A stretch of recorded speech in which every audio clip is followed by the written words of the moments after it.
Hey everyone, welcome back to the channel. Today we're diving into the massive shakeup that's happening at Stellantis. With the departure of former CEO Carlos Tavares, the automaker is undergoing a major leadership restructuring, and it's already having a big impact on brands like Jeep and Peugeot.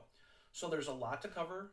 There's executive departures, there's new appointments, and Stellantis' plan to regain momentum in the changing market. So let's dive into it.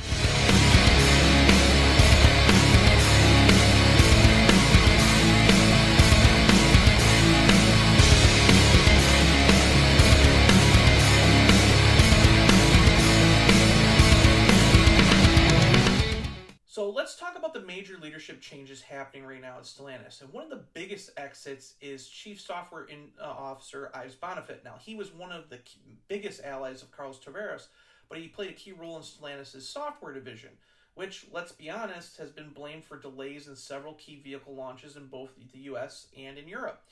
His responsibilities are being handed over to Ned Curic, who's the Chief Engineering and Technology Officer for Stellantis as part of an effort to streamline operations.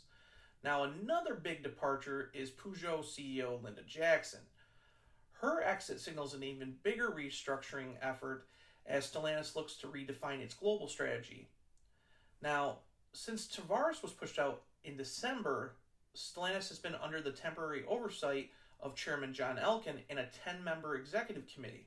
Now, their goal is to mend relationships with investors, governments like the US and Italy, and dealerships, especially as the company shifts focus towards hybrid vehicles due to slower than expected EV adoption. And then let's not forget Richard Palmer. He's the former CFO who's now advising Elkann, and he's reportedly playing a crucial role in selecting the next CEO, with a final decision expected sometime in the second quarter of this year. Now, while all this is happening at the top, Stellantis is also making some big moves in the U.S. We've talked about a lot of them here on the channel, and we talked about them on Mopar Insider several times, and like a key highlight is the decision to reopen the Belvidere Assembly Plant. Now, Stellantis initially had shut the idea down, basically idling the plant back in 2023. They announced that they were going to take and reinvest in the plant and build a mid-sized truck there. Then it was pushed back. And then behind the scenes, we were hearing things that, that it wasn't going to happen. But now it's reversing its course. It's planning to produce a new mid-sized Ram pickup truck there. And then they're planning on bringing back 1,500 union jobs, which is a huge deal for American manufacturing. And then this decision was followed by a meeting with John Elkann and President Donald Trump before his inauguration. While we don't know the details, it's clear that Stellantis is trying to align its strategy with the U.S. economic and political interest. So all in all, Stellantis seems to be focusing on hybrids, job creation, and improving dealer relations, especially in North America. And that's a drastic departure from where we were only 3 months ago with Carlos Tavares. All right, let's talk about one of the biggest leadership changes, and that's Bob Broderdorf. He's now the global CEO of Jeep. Now, Broderdorf has a 25-year career with the Chrysler Group, mainly with the Dodge and Ram brands, and since taking over Jeep North America in November 2024, he's already made an impact, growing global market share by 16% and reducing inventory by 30%. In his first statement as CEO, Broderdorf emphasized that, rebuilding trust with dealers and investing in new Jeep models will be his top priorities.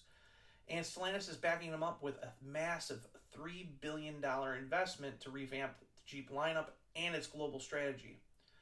Now, to help execute this vision, Broderdorf is bringing on Koval Jr.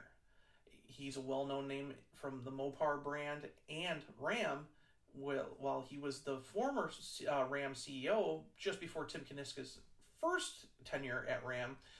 He's stepping in as Senior VP and head of sales operations for Jeep. So expect some big things from Jeep to come in 2025 and beyond.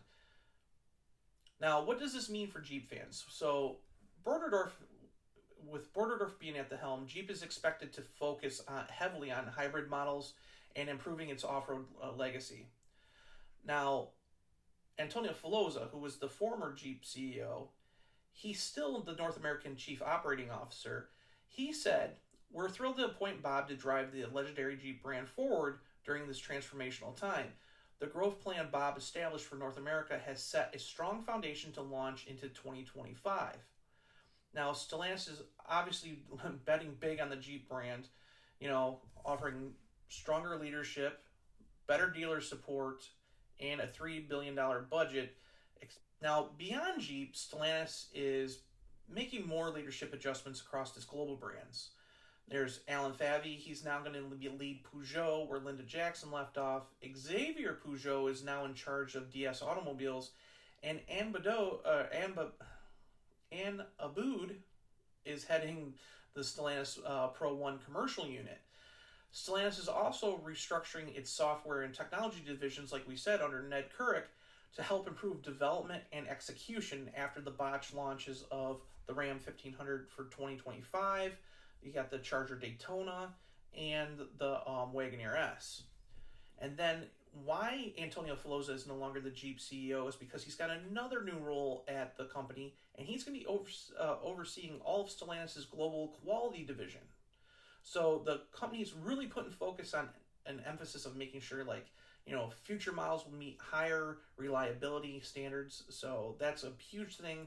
A lot of people have complained about Stellantis quality going down the tubes, and with Antonio Filosa, he's not playing any games. He's ready to make sure that everything's done the right way. So to wrap things up, Stellantis is in the middle of this massive transition. They're trying to bring new leadership in, shifting focus to hybrid vehicles and U.S. manufacturing, which is, huge steps compared to where Tavares was. They're making Jeep even a bigger priority than ever before. So is it going to be enough to regain momentum? Or will the company struggle with internal challenges? We don't know yet, but only time will tell. So let me know what your comments are, or what your thoughts are in the comments below, and make sure to hit like and subscribe. And thanks for watching. I'll see you in the next one. Bye.